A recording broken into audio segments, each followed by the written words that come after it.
Hi everyone and welcome back to our channel. Today we'll discover the wines of Ribera del Duero.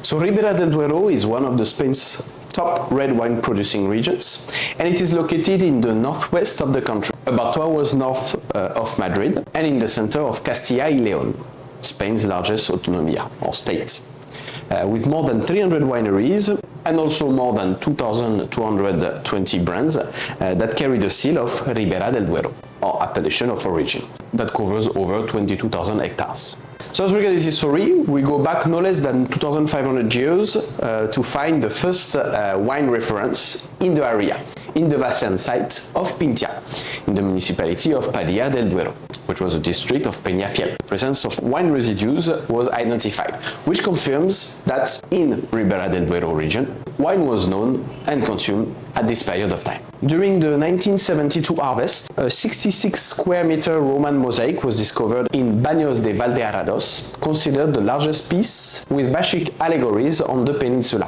which confirms that wine production has existed in this region for thousands of years. In the 13th century, the first wineries excavated inside sub-villas appeared. Wine and vineyards became a fundamental part of the cultural and economic development of the Ribera, so much that the production increases. Local trade intensifies, and the exports to the rest of Castile begin. In the 15th century, the ordinances of Castile were created, establishing measures related to the control of production, trade, and other fiscal measures. The appellation of origin, denominación de origen, as we know it today, arose after the initiative of a series of wine growers and winemakers concerned with promoting the vineyards and the quality of the wines of Ribera del Duero. The first minutes included in the books of the Regulatory Council date from July 23rd, 1980, the date on which this body acted on a provisional basis. 2 years later, on July 21st, 1982, the Ministry of Agriculture, Fisheries and Food granted the Ribera del Duero the denomination appellation of origin, and also approved its first regulation. Since then, the implementation of new cultivation practices, the introduction of the most modern technologies for wine production, and the rigorous control processes applied by the Regulatory Council have made Ribera del Duero a synonym for quality. Amongst famous producers, we can cite the legendary Vega Sicilia with the Unico, for example, Emilio Moro, Bodegas Cepas 21, Viña Pedrosa, and more.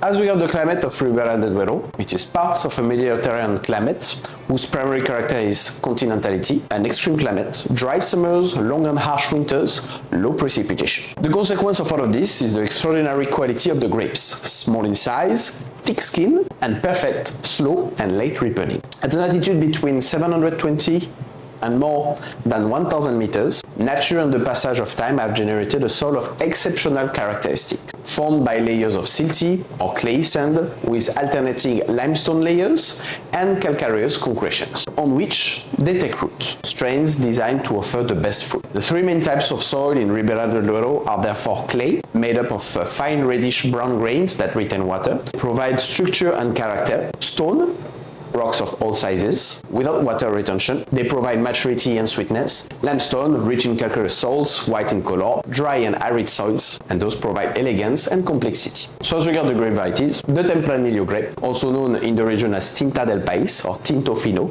is the main variety, which gives a characteristic color, aroma, and body to the red wines of Ribera del Duero. To a lesser extent, there are also other varieties such as Cabernet Sauvignon, Merlot, Malbec, Garnacha Tinta. For the white, the main authorized white grape variety is Albello Mayor. The wines produced are mainly reds, you could understand, from young ones with a high fruit load and a good palate, to elegant aging wines, following the classification of crianzas, reservas, grand reservas, which stand out for their aromatic complexity and their power and balance in the mouth. Rosé wines are also produced, which are fruity and refreshing, and the whites are fresh, fruity young wines with good acidity, which provide more complex aromas when aging in barrels and bottles. So similar to other Spanish wine regions, the wines of Ribera del Duero follow an aging system that bears the appropriate certification on the bottle. So you can see Joven, which means that the wines have no aging on oak barrels, Roble, minimum of 3 months aging in oak barrel. Criança, for the red they must stay at least 12 months in oak barrel and cannot be released before 24 months.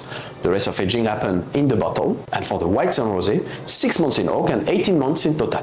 Reserva, red wines that age for 36 months, but with at least 12 months in oak barrel. For the Reserva for whites and rosé, it is a total of aging of 24 months with 6 months in oak minimum. Gran Reserva, 60 months aging with at least 24 months in oak, and for the whites and rosé, 6 months in oak and 48 months in total. So red Ribera del Duero are perfect to enjoy with red meat with strong flavors such as game, lamb or stews. Young Ribera del Duero red pairs really well with lighter dishes such as paella valenciana or charcuterie. For the white, they can be enjoyed with rich fishes such as salmon or creamy seafood dishes. But also soft cheeses and salads. Same for the rosé, but they are great also to enjoy with barbecue. So thank you for watching this video about Ribera del Duero. We hope you liked it, and see you next time for another wine video. Cheers! Thank you for watching this episode, and don't forget to subscribe, like and share.